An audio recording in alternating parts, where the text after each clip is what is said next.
Sebuah rekaman ramai beredar di media sosial Telegram pada Jumat 16 Desember 2022.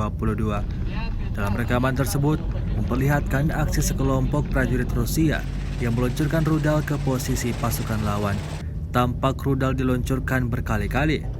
Setelah melancarkan aksinya, para prajurit yang beroperasi mendapatkan penghargaan dari komandan mereka.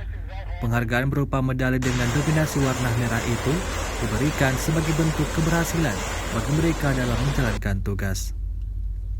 Hingga video ini beredar, beragam komentar dituliskan warganet. Memasuki hari ke-296, Rusia melaporkan 344 pesawat Ukraina, 184 helikopter, 2.669 kendaraan udara tak berawak, 396 sistem rudal anti pesawat dieliminir sejak awal operasi khusus. Sementara itu dari kubu Kiev, Kementerian Pertahanan Ukraina melaporkan 590 tentara Rusia dieliminir dalam 24 jam terakhir.